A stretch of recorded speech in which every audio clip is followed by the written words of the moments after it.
Hello, this is Brian Foster. Today I'm talking about Spiritism. Before I begin, let's have a short prayer. Dear Jesus, please give us the strength to be a beacon of light and be an example of our moral authority to stand up to the petty bureaucrats and the tyrants and the faceless people who tell us what to do without really thinking, just following orders. Let us learn when to bend when we have to, but and have patience so that when show that we have been correct all the time, we are very caring and easy and nice to the people and kind of explain to them how they could have known better too. Amen. So today we are going over questions and answers about Spiritism. And before I begin, if you have any questions and you want to read more about Spiritism, I would say download the Spirits book. You can see this on the Picture Spirits book. There's also the Mediums book and the Gospel According to Spiritism and some other books that you can get free by just typing in Alan Kardec space PDF, and you'll find a place to download those PDFs. I would recommend first you get a overview of Spiritism by downloading my book, Spiritism 101, The Third Revelation, on my blog site, nwspiritism.com. It is also available in French for free on PDF. And if you'd like, it's available on Kindle for 99 cents, paperback, and in audible format. So if you have a question, please put it in the comment section and I'll answer right away. Also, if you are watching this after it's live, put your question in the comment section. YouTube tells me when I get comments. I will see if you have a question. I will write it down and I'll post it into my list, which I have right now, and I will answer that question. So right now I'll start with the questions I've had from other people so that we can review these things and we can commence. Oh, what did I do? There we go. Okay, the first question, what is a planet of atonement? Well, planet of atonement, which I have referred to in many videos and in my books and articles, is where we are now. And the word atonement means to pay back for some past wrong. And that's what we are doing. That is our status at this moment. We are on this earth, which is called a planet of atonement. It's one step up from a primitive planet. And we are now going to, at this stage, beginning the year 2000, we begin the preparatory phase to become a planet of regeneration. I'll go through that in the next questions. So in this planet of atonement, you go through life and you have trials and tribulations that most probably those who are listening or reading my articles and my books, you've planned for yourself in order to change and modify your character and personality for the better. That's why we're here, is to improve ourselves. Why do we need to improve ourselves? Because in the spirit world, thought is action, and your thoughts have great power. Spirits congregate to create temples, mountains, rivers, lakes, whole planets. Very high spirits can do that. Jesus Christ was one of those. And we can create our own house if we wish. So there are many things that we have the power to do, but first we must have the power to control our minds. So that is what a planet of atonement is. It also explains why you see that, good people sometimes have, tough lives, and bad people sometimes get seemingly rewarded really well. Well, you have to look at that from a point of view over many lives. It's not going to happen for too long. Okay. The next question is, what are the levels of planets? And this is covered in the book, The Gospel According to Spiritism by Alan Kardec in chapter 3. And there's an explanation of different worlds that spirits will inhabit during their long trek toward purification. So the first planet is the primitive world.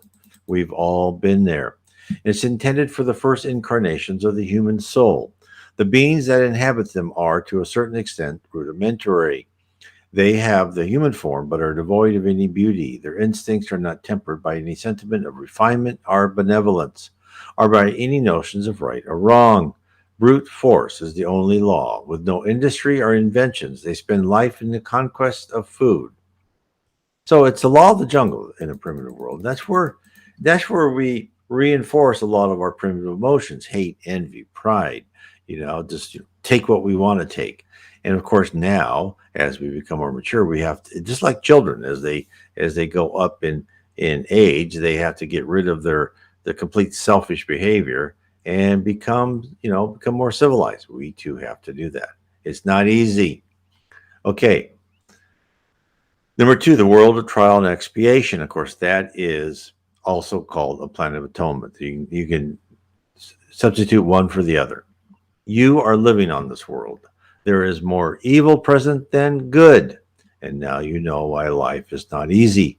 Because it's not supposed to be while you are reincarnated on this planet Earth. It's a campus. We are a campus. Who's on the planet Earth right now with us? Well, spirits from primitive worlds. They're on Earth for an education, a chance to develop themselves through contact with more advanced spirits. Now, we've been a planet of atonement for a long time, so we still have some people coming from primitive worlds, and you can see those are the criminals and the ones that cannot control themselves. You'll see them a lot. Some of them are very nice people, but a lot of them have no control over their emotions. They have not learned to listen to their conscience. Number two, the second group of people that are on the earth, semi-civilized spirits. Spirits that are indigenous to earth who have evolved little by little through long centennial periods. Number three, spirits who undergoing trials from other planets. These spirits have already lived on other worlds from which they were banished because they persisted in evil and because they were a cause of disturbance to the good inhabitants. They have been regulated to living for a time among less advanced spirits, and since they carry with them their developed intelligence and the seed of acquired knowledge, they have the mission of helping them advance. That is why punny spirits are found in the midst of the most intelligent peoples, having more sensitivity.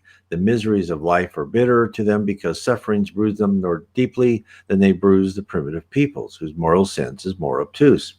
And you'll find a lot of people who are like alcoholics or addicted because they cannot stand the chaos and the brutality of this world, although they deserve to be here because they did not respond to the civilized atmosphere of their more advanced planet. No one is ever condemned forever in a type of purgatory. There's always second chances. And if you don't learn, you don't graduate just because you've given a certain set number of lives. You don't ascend until you are ready, till you've proven yourself morally and intellectually ready to ascend. Okay, where are we going to now? Where is the earth going to? We are going to be a regenerative world. This has started. It's really going to start in the mid 2050s. And this is where souls still have something to expiate, which is pay off the debt of a past wrong, but not much. You may absorb new strength by resting from the fatigue of struggle. There is still some evil, but much reduced. The good outweighs the evil. Consequently, there is no motive for hatred or discord.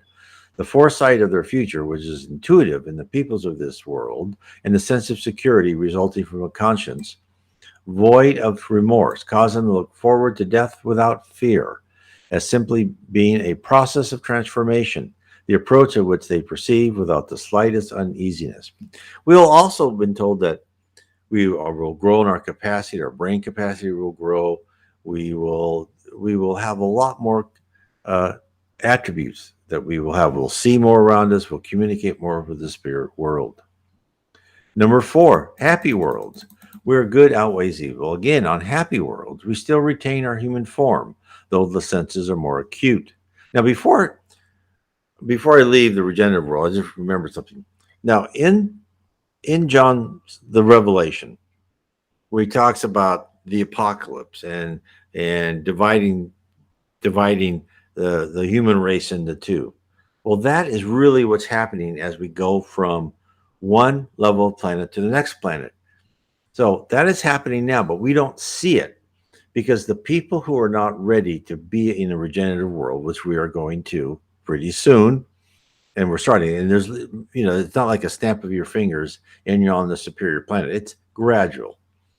But those people who are not ready, they will be sent to other places. just as was in the book of Revelations. You won't see it. It will happen naturally when they die, when or they go back to the spirit realm. And they said, okay, well, yeah, you're not staying here. You're going to this planet. You're going to this more primitive planet. And guess what? There's no such thing as sewage or air conditioning. You're going to live a more primitive existence. I hope you learn this time, right? This is what's going to happen. They won't just disappear from the earth all of a sudden one day. No, it's happening slowly over time, and it will keep happening. And eventually, the earth will not have any of these ignorant spirits around us giving us bad inspirations. Okay, so what's happened now? The regenerative world, I think, will last. I think 7,000 years, or is it 9,000 years? I forget.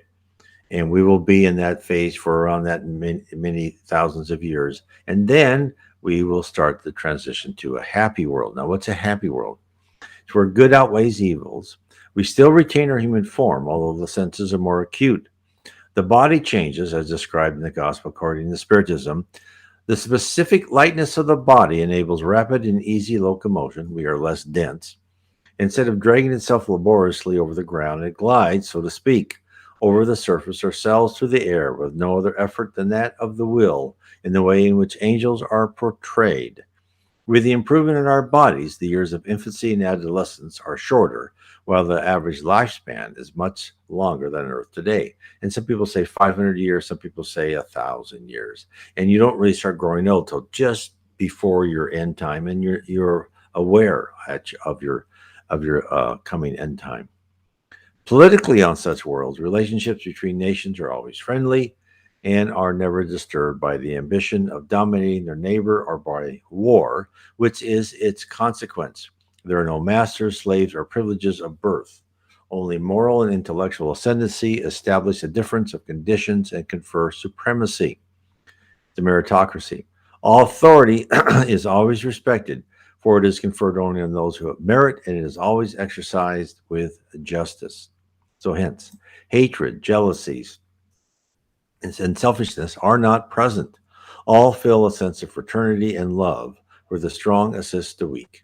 Possessions are in keeping with a person's intelligence, and no one lacks their basic needs for a living. From here, the next transition is to a purified spirit who lives on a heavenly world. And on a heavenly world is where good reigns completely. All the inhabitants are purified spirits. There are no evil.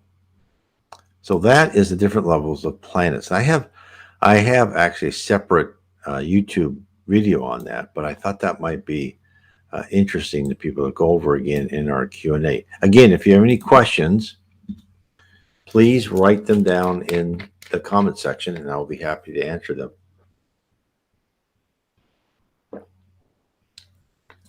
Okay. Now, are there other types of planets? Yes. And I'm sure there's more planets than we've been told by spirits, but there's like planets that are just mainly like huge office, planets for spirits that will do work, probably work on the future, work on other planets, work on guiding races and so forth. There's hospital planets where spirits go to rest and relax because, quite frankly, excuse me, there are when a spirit comes down to earth, a spirit who's been in heaven. It's not an easy transition to come here. There's so much negativity. There's bad thoughts. When they go back up, they have little rest areas, sanitariums that you get water therapy, music therapy, and they help you recover from that. There's also planets where they're almost like prison planets, where souls who have just been rebellious and will not change, they're sent to a wild for them to try to learn to become a better person. And there's others that we do not know. So, how long does a little planet last? Well, Chico C. Xavier, who wrote a lot of great books. I would recommend people to read No Solar, and it's a whole series by the spirit Andre Louise. Chico said Earth shall be a planet of regeneration for 7,000 years. So if we start in the year 2050, let's say, make it easier for us, in the year 9,050, we will then go to the next transition. Now, what does that tell us? That these things are all planned out. When people try and scare you that, oh, the earth is going to die in 5 years, the poles are going to melt in, next month. The spirit world knows what they're doing. They know what our technology, what harm it will do, and they will only allow that to go to a certain level. They understand exactly what's happening. If there's a disease out there, no, not everyone is going to die. That's not in their plan. Their plan is to help as many spirits as possible become better people. And so those things are going to be regulated, and they're not going to be allowed to happen. So do not follow these people with their pseudosciences. Yes, we do want to not pollute. We do want to take care of the earth. We do want to uh, be as clean as possible. Absolutely. But, do we destroy livelihoods? Do we just put fear in people all the time? Do we turn our back on solutions that make sense just because someone feels that's bad? No. And so therefore, uh, think about that. The spirit world has this campus called Earth in full control. And what these other people do who say these things, mostly so they can emotionally blackmail you and make money at the same time, resist them. When I was growing up years and years ago, we were going to be an ice planet. Then now we're going to be hotter. I mean, everyone has some reason. The Earth has gone through transitions before. We're still here. So don't necessarily uh, kowtow to these fear mongers. Do the right thing. So again, what we've been told is the Earth is like in the beginning phase of becoming a planet of regeneration, and in the year 2057, there will be more good people who believe or honorable, just, charitable, fraternal, than there are people who are not, and that's really when the phase starts. Now,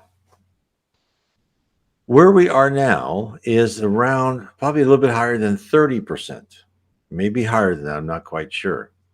So that is why I believe something dramatic will happen within the next 10 years. Now, I do know that Chico said that after the year 2019, he gave us 50 years not to have, in his prophecy, not to have nuclear war from when man went on the moon in 1969 and went to July 2019. That if we made that without nuclear war, we would have a huge rise in science.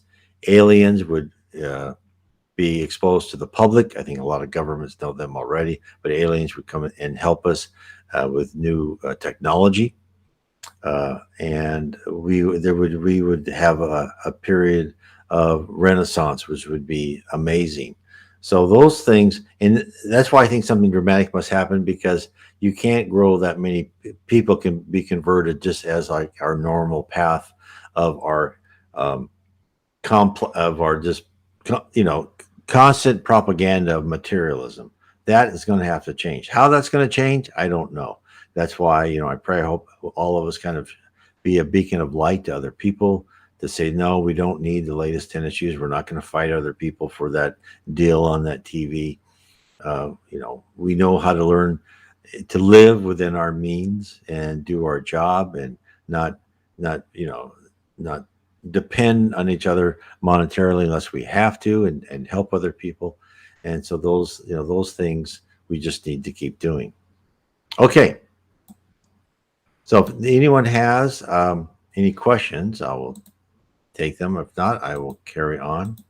Let me go through the next level of questions. How many questions today? But it is a slow week. I have some more here.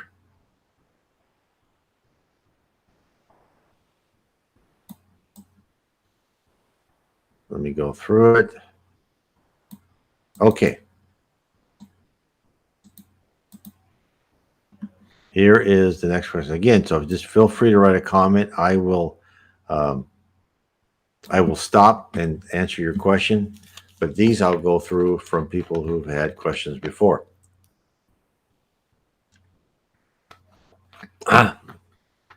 Here's a question a lot of people ask. Do we have a spirit spouse and kids before reincarnated here on planet Earth? If yet, should we offer them offerings and also to our spirit guards? Or probably guardians, probably they meant. So there is no there are spirits, there are soulmates, there are spirits living together, male and female spirits, although a spirit can be anyone they want. It's more of an active or passive type point of view towards life. And but there are just really good friends, there's good comrades, there are like married couples.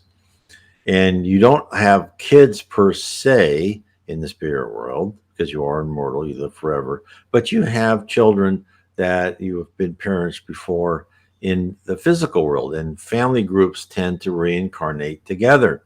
Not always, there are exceptions, like, and there are families that will offer and volunteer to take like a primitive spirit and try and teach them to be a better person by raising them. That's why a lot of times you'll see a family, let's say 3 or 4 kids, but that one child is like the black sheep in the family. Well, that's probably because they volunteered to take a primitive spirit into their home. So again, you'll probably in life after life, not always, things will change, and sometimes purposely that you're said, no, we're not going to let you be with your significant, with your soulmate. You need to learn to be on your own this life. You've depended on someone else too much, and sometimes you ask as a hard trial to be into a totally new family. That is a huge challenge for you. So you don't. I would say when you say offerings, I would say you give them prayers. You don't need to give them offerings like they do in some of these shrines. That really that means nothing to any higher spirit. But you should offer them prayers and thanks, and again to your spirit guardians, your spirit mentors. Yes, you should offer them. I should say, pray to them, thank them, and ask for inspiration. I think that all that is a great idea. Okay, let's answer this question. Oh, there we go. Okay, the beings that will incarnate after 2057, will they be ourselves or the more progressive mind? The answer is yes. They will be.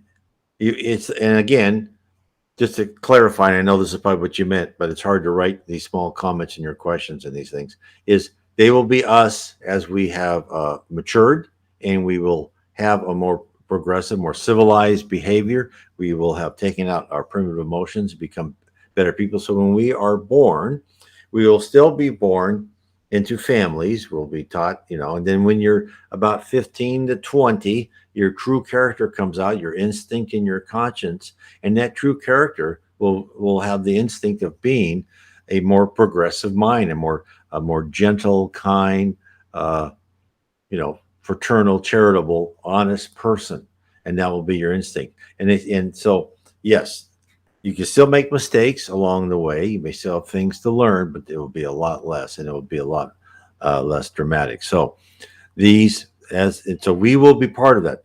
Those of us here on Earth who still remain deep in materialism, who are attached to our possessions more than anything else, to the detriment of our family and to those around us who we may not hesitate to defraud in order to make more money.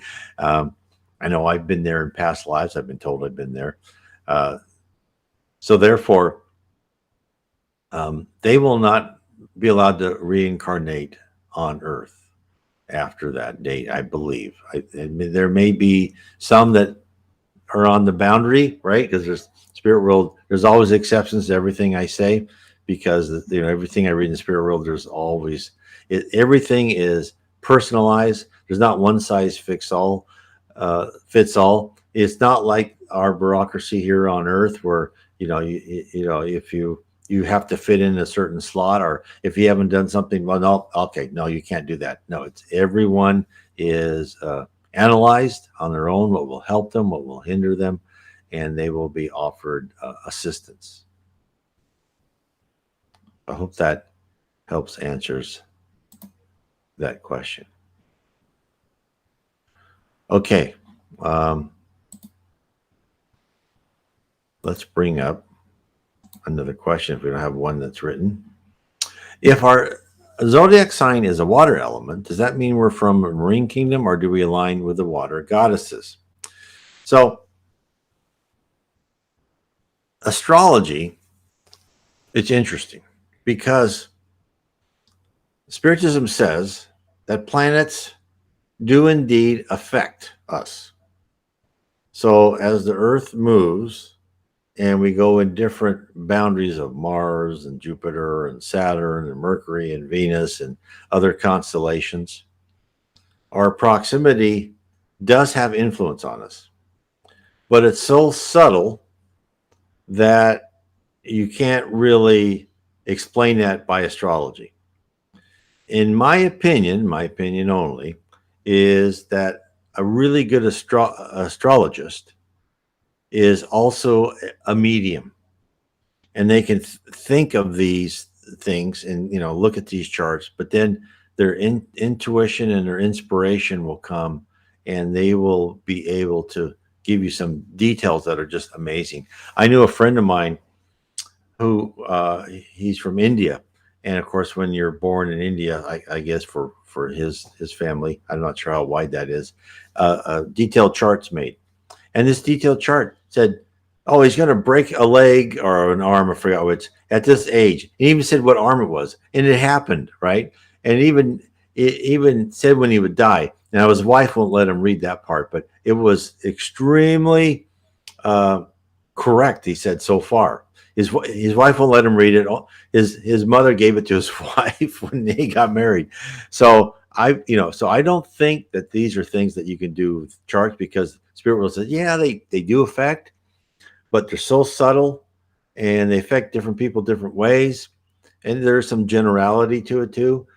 So there is truth to astrology, but I believe that the astrologers that are like right on have an inspiration, because the other part is that there's this famous case that people use in college. They're always testing college students for everything, and the professor said, "Okay, I'm going to give you each of your astrological charts," and they each read them, right, and they go, "Wow, that's me, that's exactly what's happened to me," and they go, "Okay, now pass them to the guy behind you," and it was the same thing for everybody. It was just written so that you would think it was personalized.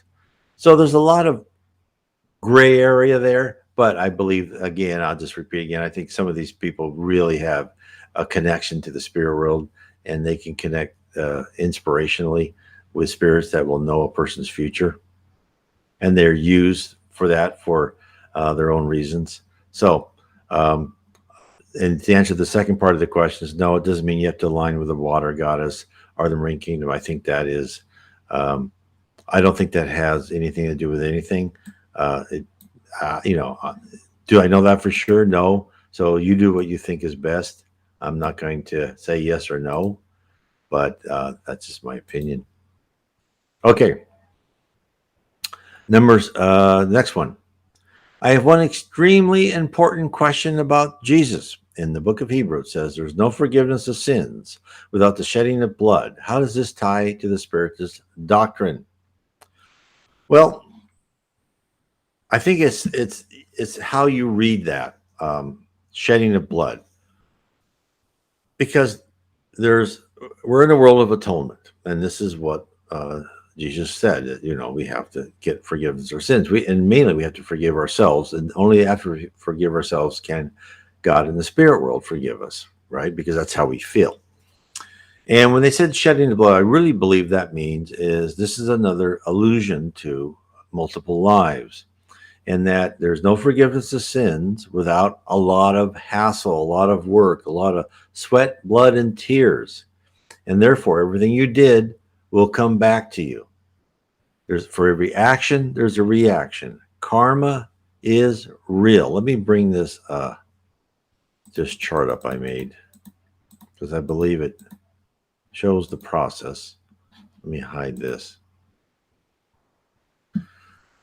So, and again, goes exactly what that passage in Hebrews is. So, in your previous life, as you were going through your previous life, everything is recorded. Everything, every detail, every memory, the memories of your friends around you. In your current life, the results from your previous life determine the trials and tribulations of your life now. Everything you're going through, when someone steals your car, when someone defrauds you of $1,000 of because you thought you had a good contractor doing something, you didn't. Well, you did something like that to somebody else. So you have to look at that. All these stimuli coming in, right? That's why we're on Earth. We're on Earth in these dense physical bodies. So we're just going to be bombarded with these stimuli to reform our character and our personality. The spirit world says pain is the great teacher. Now, what you're doing on this life is going to determine your next life. That's why if people say, "Oh, I can't tell you how many people say, oh, I don't want to be reincarnated again. This is horrible." And I say, well, I don't think you have much choice. Well, you have a choice. You can be in the spirit world for as long as you want, but eventually you will want to go and incarnate on some planet again because that is how you progress. You have to really reform your character and your personality. And the best way to do that is to be locked into these dense physical bodies, not be in any parts of heaven where you feel good, you're working with great people, because that doesn't give you the tough stimuli to make basic changes to your character. So if you want to have as good as life as possible in your next life, be as good as you can this life. And then your next life will then just give you more maybe forms of experiences. Maybe they won't have the hard trials and tribulations. In fact, there are people who volunteer to come to Earth from advanced planets of regeneration, and happy worlds, who do not need to atone for anything. They've done that, and therefore they would say you can see these people because they don't really have any big dramatic events in their life. They go through life, they may have flus and colds, but they don't have cancer. They don't have like a disastrous traffic accident, those things. No, they don't have that. They don't get cheated out of thousands of dollars. No, it doesn't happen. These people are here as beacons of light to help us. Okay, next question is, did Chico ever specify which aliens would be visiting us, Greys or Nordics? Well, Chico is Brazilian, and I never heard him use those terms. But what he did say is the short aliens, about 1 meter height, are the nicer ones, and the ones that are like 2 meters are the really tall ones.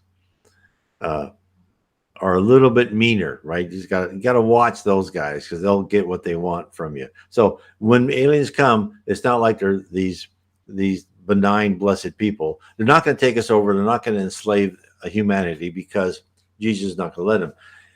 There's a story when Chico was driving along this deserted road in Brazil. He was this other guy. This other guy told us the story. Now, I don't know how true this is, but this guy's pretty reliable from what I've seen.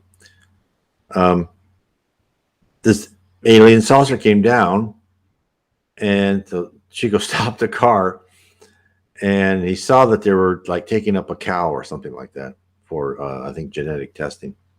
And Chico said, and then the alien, the ship started coming to the car. So Chico stopped the car, got out of the car, and started praying really hard. And the aliens came down to him, and then Chico's spirit mentor, who was Emmanuel, who's since then has been reincarnated, will be doing something great for Brazil, I believe. Emmanuel came down and told the aliens, "No, you're not doing that."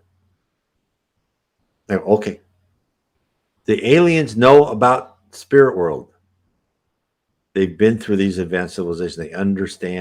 They understand who they are, where they're going. They understand that there are temporary physical beings that will go back to the spirit world too. Jesus Christ is the one that said, yes, you can come to earth. We think that, you hear these theories that they made a deal with governments to pick up people every so often and all that type of stuff. And that could be true, but no deal was made at all without the intervention of the spirit mentors as Jesus Christ as leader of our planet around the earth.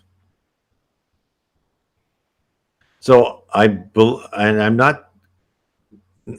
So and I know people have put them, and I think there's more than just the short guys and the tall guys, but I don't know. I mean, I think it will be revealed. I think it will be revealed, maybe not in my lifetime, but anyone in their 30s and 40s, I think it will be revealed. I think it shall come. It could come anytime, and it shall be interesting.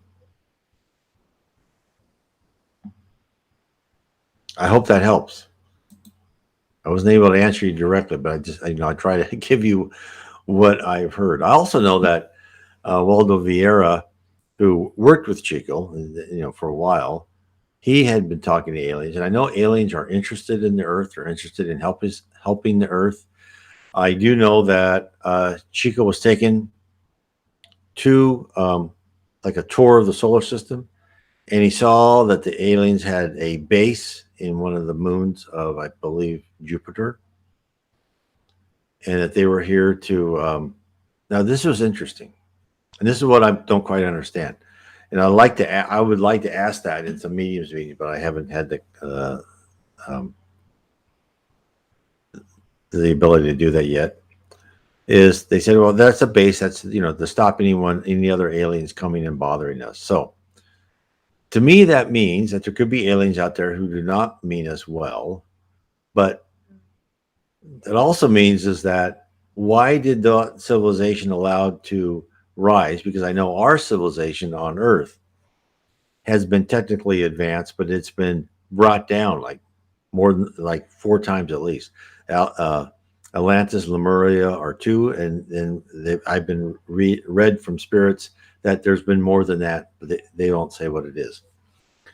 So how did these technologically advanced races get there and still have it be threatening? Someone made a mistake. Well, they're not supposed to be mistakes. Or is that part of the plan to have that even in advanced civilizations? I don't know. So I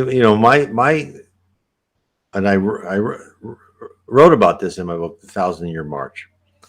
And so if we do ever encounter aliens, I would say that what we should do is we should have a group of mediums who talk to the spirit world, and in each country, and then they should probably go and have a higher group of advanced mediums, because the most advanced mediums are in Brazil at this time, to make sure what they talk is the same, and ask the spirit world how, whenever there's any type of deal or communication, is to check on that and make sure that what we are doing makes sense and that we don't do anything that is wrong. And therefore, in my book, I said we should have, in the United States, for instance, a group of mediums who will talk to the spirit world, say, yeah, okay, this is what this group offered us. What should we do? And then see what the answers are, and then review those answers with another group of mediums, just to make sure that somehow we're not fooled, because we're all humans. And I know that spiritist centers and groups of mediums can be collectively thrown off track. I've seen it. And so I wouldn't just trust one group. So I know what I'm saying. It sounds like science fiction, doesn't it? And if anybody that thinks that here's what I said, goes, you're crazy. And 20 years ago, I'd say, yeah, I would say the same thing. But given what I've learned and what I've experienced and prophecies that's happened to me with complete specificity, I mean, these aren't like, oh, you're gonna meet a stranger or something like, be happy, or no, these are like things that happen in detail. And that's how I first tried to discover, okay, if someone could forecast my future with just completeness, what does that mean? And this is like my whole approach into my writings, for most of my writings, is okay, if that can happen, there's got to be some superior thing out there. Because, before I believed in God, but I believed like, we're on Earth, this planet far away from everything. Nobody cares about us. Of course, now I've had to turn that around 180 degrees. We are on this planet. We are surrounded by spirits who try and help us. We are loved. We are guided in order to become better spirits. So, but I'm always questioning myself, but to get back is, if there's got to be superior organization, and I know that many wonderful Christians, they they talk as if God and Jesus like decide everything. Every little, someone's going to sneeze. Okay, yeah, yeah. This house is going to burn down. Yeah, okay, yep. We'll let the house burn down. It's more complex than that, but it's also more familiar than that. There's organizations. Jesus Christ is the leader, the CEO of the planet. He has ministers. His ministers are given directives. Okay, like, no, Rome has gone on the wrong track. We're going to have to destroy and get people back to the land and teach them spirituality. And it's okay, now start planning how that's going to happen, right? And he'll make suggestions and everything, and he'll review and analyze it. But it's not like it's not like there's this being. Now maybe God can do that, but God gives higher and higher spirits. And we don't know how that. I've not had any idea that somehow they communicate. And he what they said is God gives broad directives. The broad directives are interpreted by higher spirits. Higher spirits like Jesus then will give that to his ministers, who will then give it to their groups. And again, they won't be complete detailed plans like you're just an automaton doing stuff. No, you get to have your own creativity within those boundaries of how to solve the problem or how to accomplish a task. And that's why there's a great diversification in the universe and on Earth, because people are given the freedom to say, okay, yeah, we want to have the evolution of the species, and it maybe turn into a tiger or a cougar or whatever.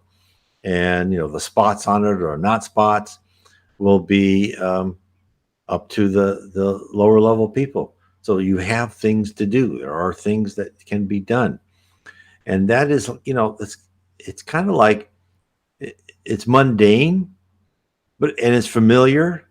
And spirits have said the earth is a poor reflection of the heavens around the earth. So the spirit world has cities, they have water, they have people in charge of water supply, they have people in charge of food supply, they have people in charge of transportation, of making outposts, they have groups of spirits that will create buildings and all that with their minds. We have that at cities here too. We have cities with zoning, we have regulations, we have theaters, all that. Now, it all happens in a little bit different aspect, right? Here on Earth, we have to use our hands, and first in our mind we conceptualize it, but then we have to physically do something. In the spirit world, they conceptualize it, they get together, not all the time, right? Just because you can build your own mansion or whatever, but they conceptualize, they get together and they create a plan, and they work with each other to create like an edifice or music or inspire groups of people, and to guide whole civilizations to where they want them to go. So in one sense, um, it explains the fuzziness of what other religions have, where it says, you die and you go to this place where you're in the clouds and you play your harp and you have wings. No, you're still who you are. You're still learning. You're still going to some type of college. You still have things to do. You can be idle if you want. You don't have to reincarnate. You don't have to ascend spiritually. But if you want to ascend spiritually, you have to work, take out your primitive emotions, and learn how the spirit world works.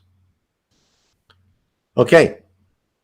Well, if there's no more questions, I will end it there. Again, I hope everyone had a wonderful Christmas, and I hope everyone has a safe new year. And just for people who are interested, I would recommend, and to really understand, kind of to get your head around who you are, what kind of environment you're in, read my book, The Spirit Realm. Spiritism has revealed the reality of our existence. I talk about the spirit realm, the subset of the spirit realm, which is the physical realm with many dimensions in it, who you are. You're an immortal. You go on and on. And, it's just amazing. Oh, here's another question before I get off. We understand that the CEO of Earth is on a rotational schedule with relief about every 3,000 years, and that CEO has an organization of sublords. Now, that I do not know. That I've not heard. That may, but that's interesting. Now, what I've heard is that Jesus has been with us since the beginning for billions of years. Uh, but there is an organization of sublords, there is an organization of higher spirits, and they review planets, they review what they are. And what I've heard from Spiritism, that Jesus is in charge of 5 planets, at planets of different levels. But I mean, some of these things may be true for not Earth, or maybe it's something that I did not read yet. But that's what I understand. But it would make sense that there are rotational schedules, and there are high spirit lords that will be assigned to different planets, that will be assigned to planets in different steps of achievement, of different levels. Okay, I want to thank everyone for